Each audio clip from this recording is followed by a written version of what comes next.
welcome everyone. It's a real pleasure to be here with you today, albeit virtually. Although the fact that I'm joining you virtually might have more meanings than it does right now, in which we'll get to in a little bit. But before I kick off in terms of what I'm going to talk to you about today and why nature and the internet go hand in hand, I want to jump in and with a little bit of an interactive exercise. Wherever you are at your moment, whether you're at your desk, whether you're out for a walk, whether you're at your home office, I want you just to close your eyes for a second and think about a memory that you have as a child in nature. It could be the treehouse that you played in. It could be the old log that that was in the forest behind your house that you played with your siblings. It might be skiing. It might be whatever that memory is for you. A memory in childhood for you. Close your eyes and think of one. Okay, you have one. Now, bear with me for a second. We'll do it one more time, but this time I want you to close your eyes and think of your very first memory on the internet. Perhaps it was your first social media account, or downloading and printing off your MapQuest directions before you went to a new place. Your first memory on the internet.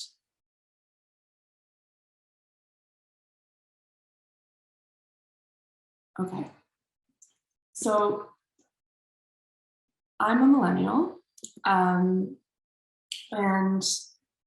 I think, so I'm a millennial, and for me, growing up, I thought that this was a really interesting thing, that I could have both a memory in nature and a memory on the internet. And this morning, what I want to do is I want to show you that although it may seem that these two things appear to be polar opposites, that in fact, by bringing nature and the internet together, we can ensure that millennials and now Zoomers won't be the last generation to be able to do that.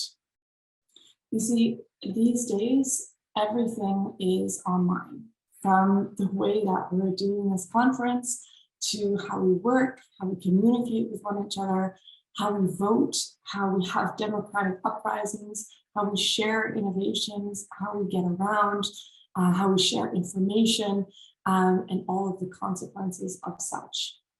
The internet and really all of the technology around it has secured an unprecedented digital transformation. In fact, nearly everything has undergone some form of digital transformation. Everything except, you guessed it, nature. You see, our relationship with nature has remained wholly offline. And I've spent a lot of time in the last several years trying to understand why. And I think I've come to the conclusion that this really is part of a broader phenomenon that is well represented in this meme here.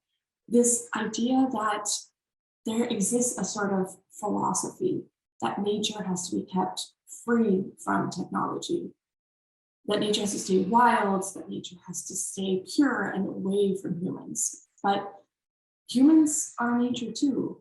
And I believe that by keeping nature and technology separate from one another, we're actually stifling progress in both. So I really focused the last several years on trying to answer this question of how do we bring nature online? That is a question that I've spent several years trying to answer. My name is Nadina Galle, and I'm an ecological engineer, which means that I'm an ecologist and a technologist in one. And I work mainly in the urban domain because this is where people live. For the past several years, I've been on this journey to try and figure out what are the most exciting, but most importantly, the most useful technologies that we could use to not only better understand and better map and better monitor, but also how we may use technology to actually better reconnect people to nature in cities. So how do we bring nature online? Well, after discovering some 100 or so ways to do this, some of which I'll share with you today, I've decided that that concept, that idea of using technology in urban nature needs a name. And I've called that Internet of Nature. This is my concept for bringing ecology and technology together in a way that is restorative of nature rather than just exploitative. And the Internet of Nature hosts a whole bunch of different technologies: satellite imagery, remote sensing. Some of you may be more familiar with those, but also technologies like wearables and virtual reality, gaming, sensors, cryptocurrencies, big data, and blockchain. These all have a role to play. And of course, many of these terms might feel like buzzwords or frankly might seem a little bit scary and intimidating.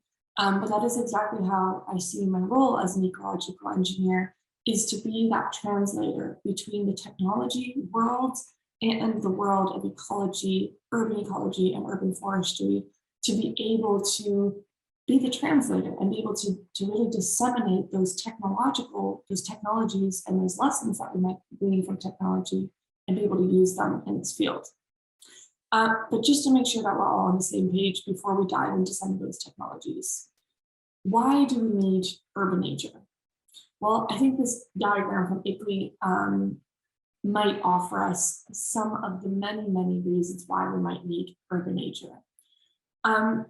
And although there's many of them, I think one of the best ways to really describe this is to almost imagine, what would a city be like with no nature at all?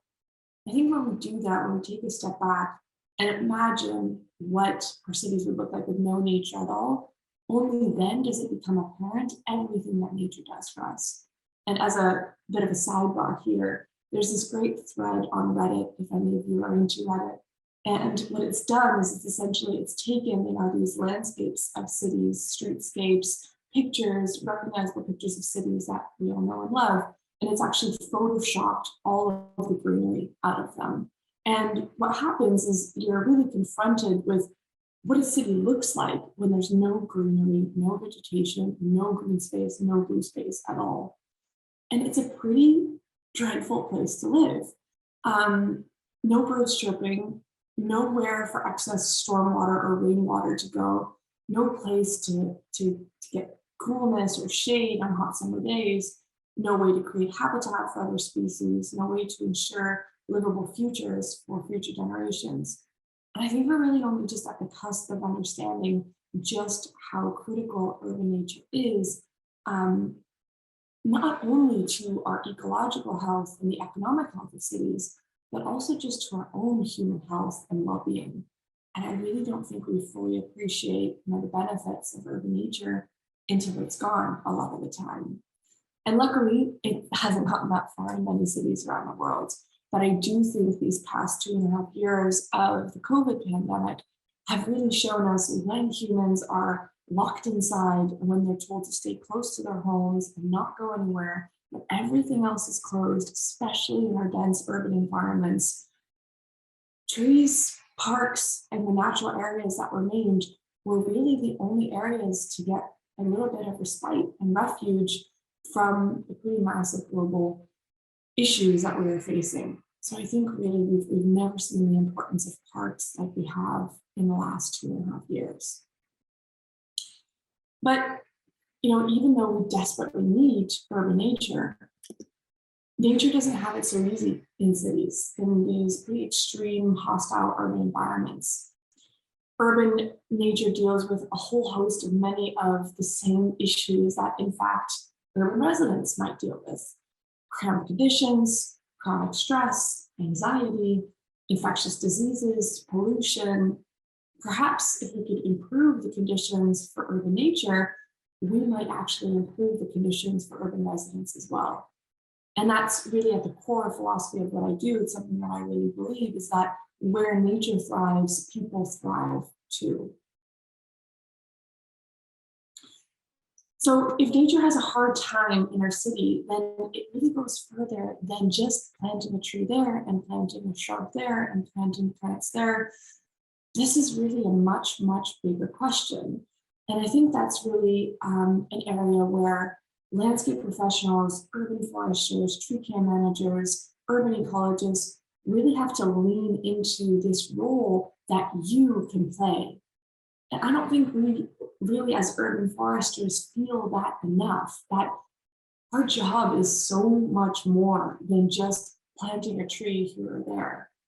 You know, right now in the US, more than 83% of the US lives in a city. And that's the same, it's 83% in Canada, where I am now as well. In Europe, it's just over 3/4 of people. And around the world, since about a decade now, we've surpassed 50% of people living in cities. So it's really not just talking about a plant there or a plant here. We're talking about what has become the default biotope of humankind. So I really believe that if we figure out how to live with nature, how to make sure that nature can not only survive, but thrive in our cities, well, then we've really figured out the future of humanity. Now, that might sound dramatic, but I believe it's true. Yet, if nature has a hard time in our city, we need to better understand what nature needs, and specifically in the context of today, what trees need. Because we can't yet talk to trees, but what if there was a way that trees could tell us what they needed? You know, in a forest, all of plants, some 98% of all plant species, are connected by underground fungal fibers known as mycorrhizae. And these fungal fibers, they transmit carbon, nutrients, water, and even information. There's many studies now that show that trees, through being connected to one another, that a forest is not just a combination of a bunch of solitary organisms, but that in fact a forest is a superorganism where all of these different trees are communicating with one another. But sadly, that network is broken a lot of the times when we plant trees in cities. So what if there was a way to plug into technology, to plug into, have the Earth's internet plug into the Internet of Things, one of the most ubiquitous technologies that we see when we talk about using technology in cities, the so-called smart city? What would that look like? Well, that was the idea behind Soil Mania. And this is a project I've been working on for the last 5 years. Soil Mania is a company out of the Netherlands where, even though I'm in Toronto now, Amsterdam is where I'm typically based. And Soil Mania has been a project I've been working on for the last 5 years. Essentially, what we do is we develop wireless underground sensors that plug into that natural network, that Earth's internet, to understand exactly what a tree needs and where. So I'll just dive into an example here. 10 years ago, the city of Maastricht, which is a small college town at the southern tip of the Netherlands, they wrote out a tender to do something about a highway that was cutting straight through the city center. The winning proposal said to propose to put the tunnel underground and on top of it build a green boulevard. A green carpet is what they called it. Soil Mania was asked to help the tree care manager with the maintenance of 1,000 linden trees. So we graciously agreed, but the tree care manager had its doubts about using sensors. He had some 40-odd years of experience, and he said he did not need a sensor to tell him when and where he needed to water his trees. So we did a test, and we were happy to. And that's, I found, one of the most useful things to do when it comes to using technologies in this new way is not tell, but show. Show people what the value that they're missing is. Show people what the value add of that technology is. And most importantly, what it can, but also what it can't do. So that's exactly what we did. The tree care manager had its doubts, so we set up a test. On the green carpet, he only watered where and when the 3 moisture sensors told him to water. And in a different site with the same kind of trees, same kind of soil, same kind of climate conditions, he did it the old-fashioned way with a schedule from the nursery and a gut feeling in terms of when and where to water. 3 years later, which was the amount of time that he was responsible for these trees, we came together again, and he told me the results. In the no sensor location, he had lost a fifth of his trees, 1/5, 20% of his trees. And in the sensor location, he hadn't lost a single tree. Now, this was great news for the tree care manager. He didn't have to replace a single tree, but it was also very important for the city, who decided to invest 40 more sensors across the city of Mystique to see if they could book the same results. But honestly, I think the biggest results were made for the people that lived amongst these 1,000 linden trees, the people that commuted among them, that lived among them, that worked among them. Using this technology now meant that they had trees for generations, not just for seasons, that the trees that were there from the beginning, that they were growing 3 times faster because they were getting the right amount of water at the right time, at the right tree. This really made all of the difference for this project. And I think that what it's important here is that data quality always trumps data quantity. So we were able to get these results using just 3 moisture sensors. Now, of course, the amount of sensors is going to vary from project to project. There's been projects where we needed 20 sensors. There's been projects where we only needed 1. The important thing to remember here is that I don't want you to think that I'm saying we need a sensor with each tree. Quite the contrary, actually. What I want us to understand is that there is a lot that we can actually learn from these sensors. Perhaps sensors may even be rendered obsolete, but I think it's important to remember here that we need to use the least amount of technology to get the most amount of impact. And that really is a philosophy that's echoed throughout the Internet of Nature. And what's most important here is that we can actually learn from these sensors. What information can we glean that these sensors provide? Artificial intelligence actually gets us one step closer to this. So based on this project and several more that we've done around the Netherlands, Belgium, Germany, and the UK, and actually one in Ontario as well at Vineland Research and Innovation Centre in Canada, artificial intelligence can help us one step further. Because now that we have all of this data, we now know not just how much water a tree needs down, but in fact, how much water a tree will need in years' time. So we can actually develop this prediction algorithm that says not just for water, this tree needs 150 liters the day after tomorrow, but other sensors that tell us the oxygen levels, the temperature levels, the salinity levels, the pH levels. We're working on prediction algorithms that's telling us this tree will need or the trees in this zone will need organic matter to be added or humic acid added in 48 hours time.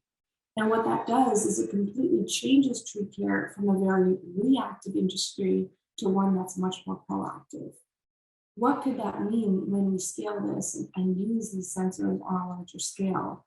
We might have found a way to finally listen to trees. But if we found a way to listen to trees, how can we ensure that people can actually hear them as well? That was the thinking behind a project that I did and I'm still doing in the city of Liverpool in the UK.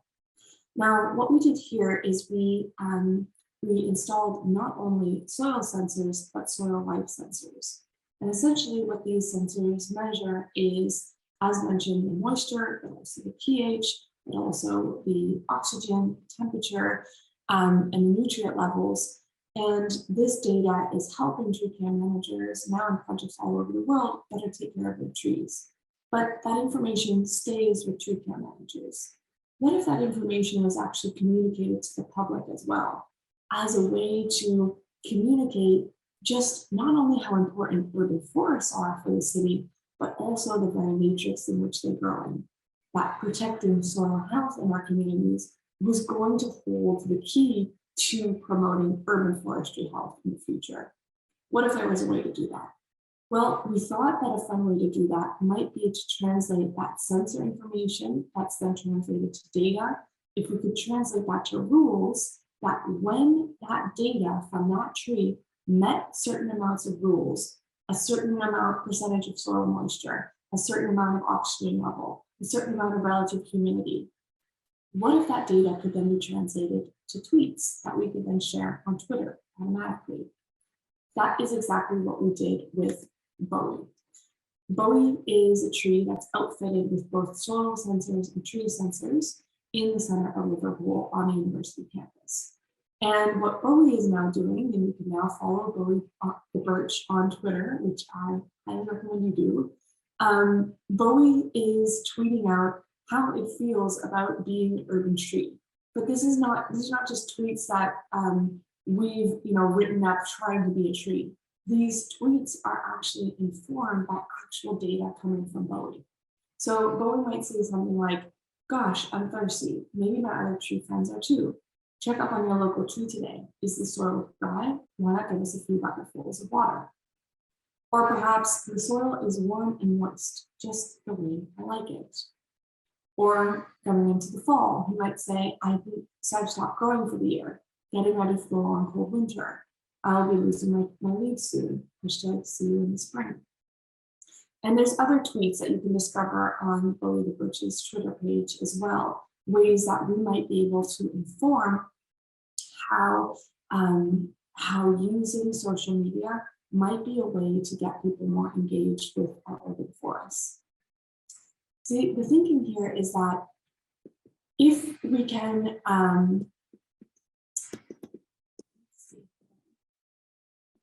just before I get into that, just one more thing that I wanted to mention is that Bowie the Birch is not the first tweeting tree. In fact, there is a whole network of tweeting trees, one that we're trying to engage with as well. The problem is that many of these tweeting trees were the result of university-led projects that may be running for a couple of years, but then simply don't have the capacity to keep going. And trees for sensors can also get very expensive and they're not as scalable because you need sometimes a lot of tech know-how to be able to install them. Which is why, based on Bowie, we at Soilmania are now actually developing the world's first tweeting tree kit, so that we can basically have a set sensor array, go to that tree, have those sensors installed, and immediately have those sensors live tweeting to Twitter. And that's a service that we've developed that's now available for any of you that are interested. And we've tried to really make this at an affordable price point so that, again, we can add to that network of tweeting trees around the world. Now, the idea being here is, if we can create more empathy for nature, if we can develop a society that deeply values nature, even if it is for selfish reasons like our health and well-being, what would that look like on the broader scale of things? I mean, think about some of the world's leading social media influencers today. I'm not naming names, but you can see one on the screen here today. What kind of values are these social media influencers perpetuating? Vainness, materialism, egotistical values. Are these really the values that we want our next generations growing up with?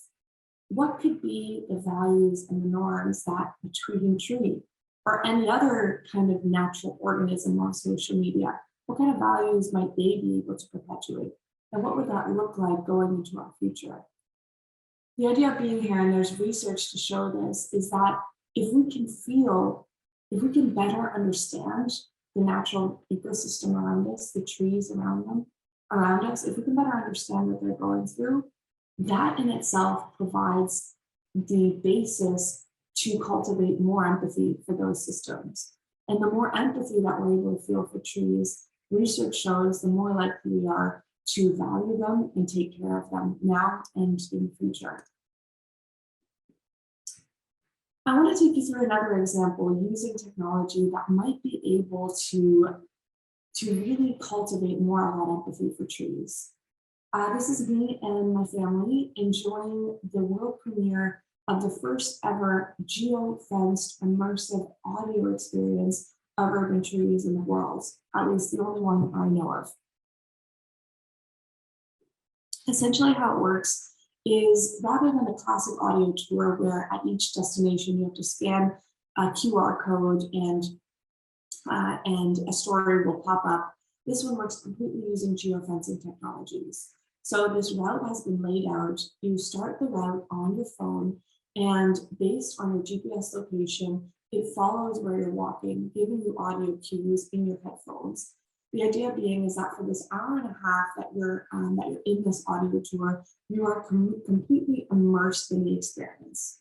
And in this experience, the trees are actually talking to you.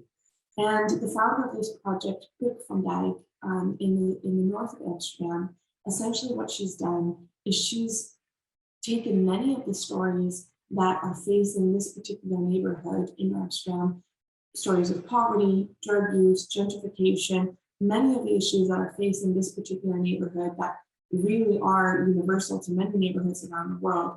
And she's translated them to stories as if they were coming from the neighborhood's oldest inhabitants, the trees. So these trees are telling you stories about how they feel lonely, how they deal with pollution, how they deal with chronic disease, many of the same issues that humans are facing with.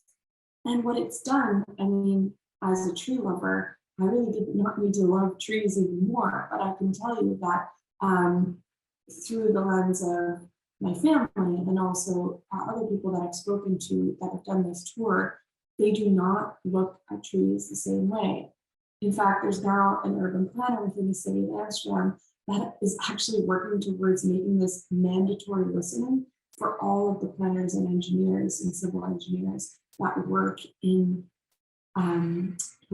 the city government, just because of the instrumental impact that it's had on changing the way that people feel amongst trees, which I believe is really critical to protecting the lives of trees and having citizens value them for not only the intrinsic value of trees, but all of the different ecosystem services that they offer us. Now, another way to go about doing this, and that which is more focused on children, is actually using a Pokemon Go-like urban nature safari. This is a project out of Denmark called World Safari. And what it's done is it's used the same Pokemon Go-like thinking, except it's completely turned it on its head. So instead of going after mythical fictional Pokemons, what it actually does is it's based around local hotspots of information. So this app, this phone app is given to children to navigate themselves to a local hotspot of biodiversity. So an area where they might be able to find a certain insect or might be able to find certain plant species or tree species. That app then gives them an instruction, an activity for them to do. They're told to give the phone back to their supervisor or put the phone away, complete that activity. Again, it might be about finding a certain species or journaling or understanding a certain part of the ecosystem. They then have to input the results of that activity into that app and then move on to the next location where they do it again. And this app has now been so successful that it's throughout Copenhagen, it's now being used in many classrooms to essentially help bring learning outdoors and help bring the outdoors into the classroom, to provide ways for to really at a young age, even if you're living in the inner cities, to be able to discover the nature that can be all around us, which has been really instrumental in helping these kids grow up to be nature lovers despite living in cities all of their lives. Another example that we might be able to do this with a little bit closer to home is through the use of plant identification apps. And this is really critical because so many of us are struggling with this idea of this diagnosis really of plant blindness. This idea that we've really become blind to all of the vegetation that grows around us. And there's many, many reasons for this. But I believe that instead of looking at technology as the enemy, we might actually be able to use it as an aid. So in the same way that we used to carry around a library of botany books, we can now actually have access to that same information, just having a botanist in our pocket through our phone. PlantSnap is one of my favorite apps to be able to use. I think the technology behind it is absolutely extraordinary. They've used some 300 odd images to train their algorithm, and they say they're able to now identify over 90% of all of the plant species on Earth, which is pretty amazing. This app is actually, and apps like it, like iNaturalist, Seek by iNaturalist, PlantNet, Plant Identifier, are some of the ways that we've even seen citizens actually do tree inventories as well, at least the first step to them, which has been a really interesting application of these, and there's many, many more. And in fact, it's not just about plants anymore. Just actually a couple of weeks ago, EarthSnap was released, which is the same thinkers and doers behind PlantSnap. They're now actually developing EarthSnap, which, as the name might say, is not only about plants, but also about animals as well, which I think is a really going to broaden the reach of these kinds of applications. Now, just two last examples that I'll leave you with today. Again, when it comes to building empathy around urban trees, which I think is really one of the key components to being able to better understand just how important nature is to our cities, is an example that comes out of the city of Melbourne. Now, this was actually born out of a management tool. Essentially, a number of years ago, the city of Melbourne was dealing with massive amounts of drought and temperature increases, and because of that, they were losing thousands of trees. And understandably, citizens had a lot of questions, and just calling the 311 number was completely overwhelming the urban forestry department. So in order to make those first couple of conversations a little bit easier, because so much of them focused around, well, what tree are you talking about? They decided to make that a little bit easier by assigning each tree that was under the maintenance of the city an ID number. That ID number was then linked to an email address. And those email addresses can now be found on a map that had all of the trees under the city's maintenance. You would click on that tree, you would find the one that was closest to you, click on it, and you would be able to email the tree. In fact, you can still do this today. The idea being that person, and most importantly, the person within the urban forestry department, was able to directly answer questions pertaining to that individual tree. So the urban forestry department thought this was going to be a simple maintenance tool that was going to help them better streamline all of the questions and concerns coming in. But what ended up happening next completely took the city and ultimately the world by surprise. Instead of emailing their questions and concerns and their complaints about trees, people by the hundreds and ultimately by the thousands started emailing these trees and expressing their love to them. Here's an example. Dear 1037148, you deserve to be known by more than just a number. I love you, always and forever. Or this one. You are beautiful. Sometimes I sit or walk under you and feel happier. I love the way the light looks through the leaves and how your branches come down so low and wide. It is almost as if you are trying to hug me. It is nice to have you so close. I should try and visit more often. Now, what do these letters, these love letters, show us? Well, I think they show us that if we can create more empathy for nature, if we can develop a society that deeply values nature, even if it is for selfish reasons like our own health and well-being, we might be able to create a society that looks in cities that look drastically different. We might be able to perpetuate or really infiltrate this almost false dichotomy between nature and development. We might be able to have both. And technology might just, as counterintuitive as it sounds, it might just be the aid to help us get there.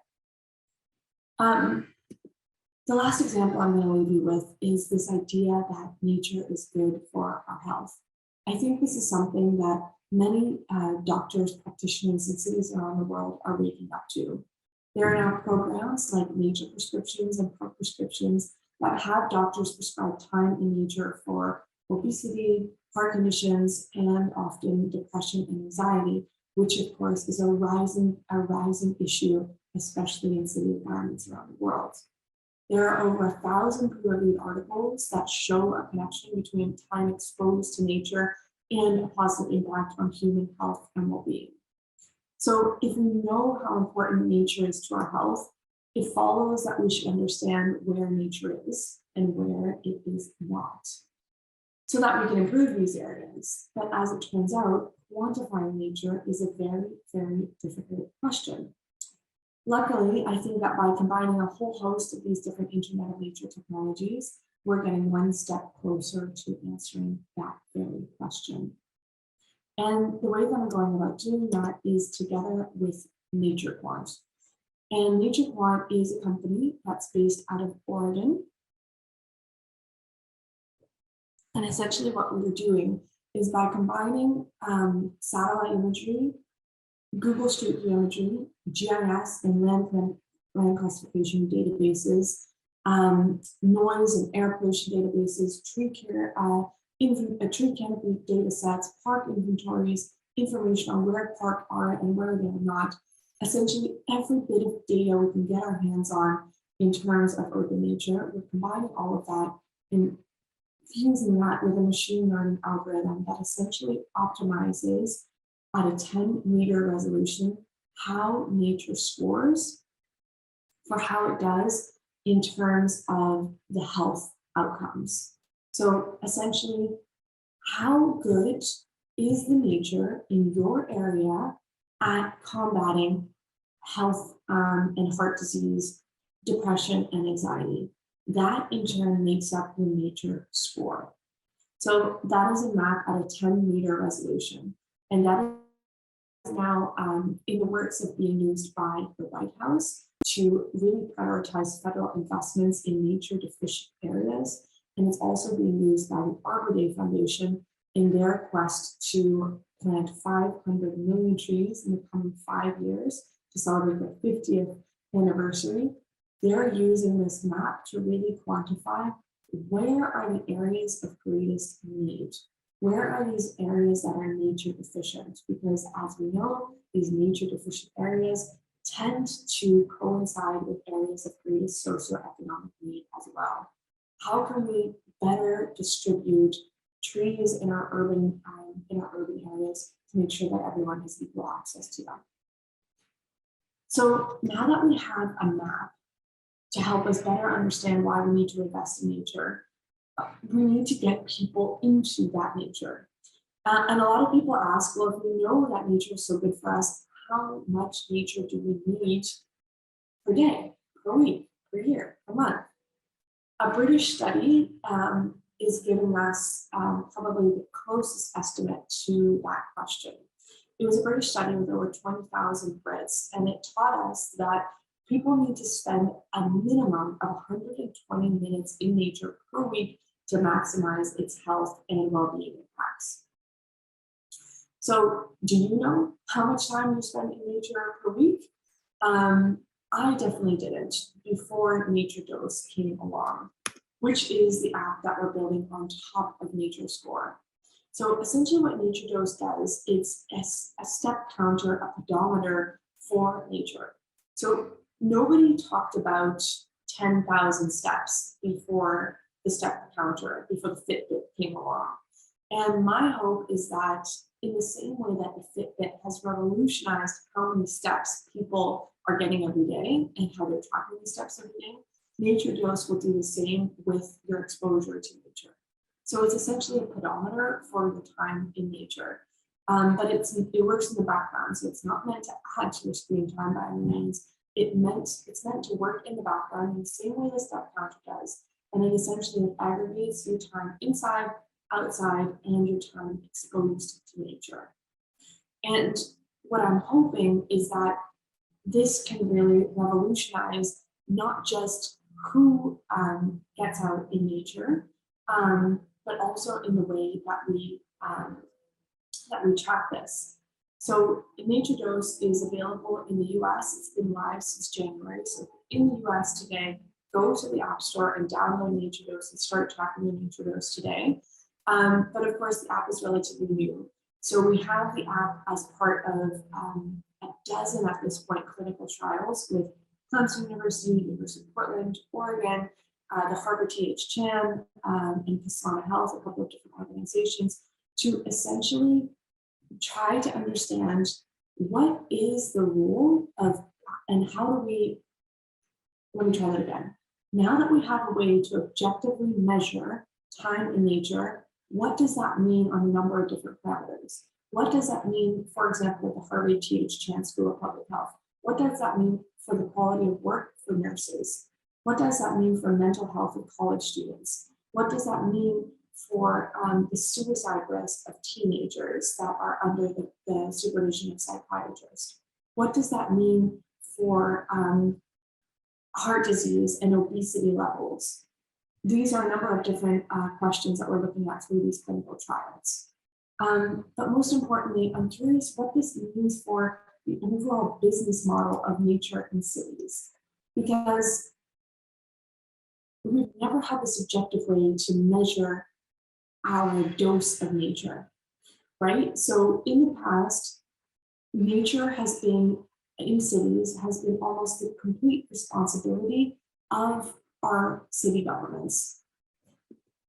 They have been, city governments have been completely responsible for nature in cities, meaning that the maintenance, the planning, the implementation, all has to go through often limited budgets of city government.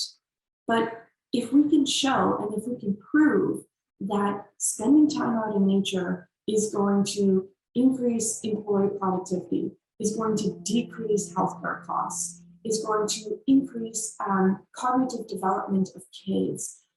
If we can get all of those different institutions on board, our education boards, our corporate companies, our university campuses, our health insurers, our doctors and practitioners, if we can get all of those on board, often institutions that have a lot more money than the urban forestry department has within cities, then what does that new business model look like? Because all of a sudden it turns into an area where a lot of different institutions have a lot to gain. They have big ROIs, they have big returns on investments, because they understand that an investment in nature is an investment in a more productive and a more equitable and a healthier economy and society, and ultimately urban life for all. What could we do? We already have these reward systems in place that actually offer you points and rewards, whether it's cashback or a discount on your insurance premium for getting healthy habits. Many of them already do this. So what if we could do that with nature as well? What would a society look like? I encourage you to broaden your horizons of what's possible. And most importantly, as it is the Urban Tree Summit, I want you to lean into your role as urban foresters, landscape professionals, tree care managers, urban ecologists. You are so much more than someone who is going out and planting and taking care of single trees. You really, out of many other professions, have a direct role to play in what the future of these urban ecosystems look like. And I know that for some of you, technology might seem like the polar opposite of what you might be looking at, but I encourage you to open your eyes, and hopefully some of the examples that I mentioned today help to do that, to what might be possible of letting technology into your workflow, never to replace what you do, but to optimize those workflows, because we need more greenery in our cities yesterday. And urban ecosystems are highly complex. No one urban forestry is going to be able to do it themselves. We need a data-driven approach to be able to showcase the impact of the work that we're doing, to convince the investors and the funders of the returns on investments of the work that we're doing, and ultimately to make our work more impactful. So I encourage you to grab technology with both hands, use it in a way that's useful to you, and let's make our cities so much greener and healthier. If you're interested in a couple of the examples that I mentioned today, almost all of them have an accompanying podcast episode. There are some 40 episodes in total that dive into different ways from examples around the world of people using technology in this field. So I highly encourage you to check that out. For all of season 3, there are actually CEU quizzes that are combined with each episode. So you can actually, for at least 10 of the episodes, you can actually earn CEU credits by listening to them as well. And with that, I'm going to leave you with my final message of grabbing these technologies with both hands, embracing the Internet of Nature, because the world needs it and our cities need it. And ultimately, you are in a position to make it happen. So thank you very much for your attention today. It was a real honor to join you, and I look forward to any questions you might have. Thank you.